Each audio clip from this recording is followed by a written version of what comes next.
ছুটির দিনে ভালো মন্দ তো খেতে ইচ্ছে করে, কিন্তু বেশি খাটনা করে কিন্তু রান্না করতে ইচ্ছে করে না।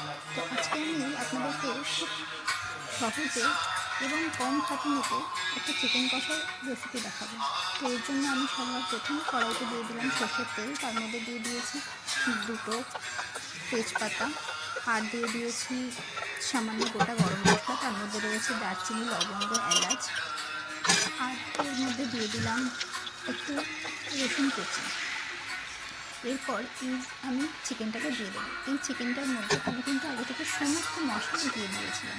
এর মধ্যে রয়েছে পেঁয়াজ কুচি, টমেটো কুচি, কাঁচা লঙ্কা চেরা, ধনে পাতা কুচি, 1 চামচ হলুদ গুঁড়ো, 1 চামচ লঙ্কা গুঁড়ো, পরিমাণ মতো নুন এবং 1 চামচ তেল।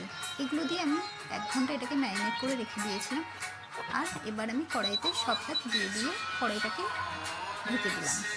আর আমার কোনো কাজ নেই এখানে, শুধু ঢাকনা দিয়ে রান্না করা আর একদম মাঝে মাঝে এটাকে নেড়ে দেওয়া, যাতে কড়ার তলাইতে না লেগে যায়।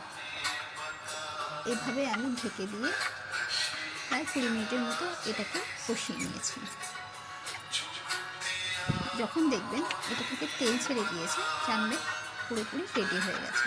এই পর্যায়ে নামানোর আগে আপনারা একটু গুঁড়ো গরম মশলা দিয়ে দেবেন।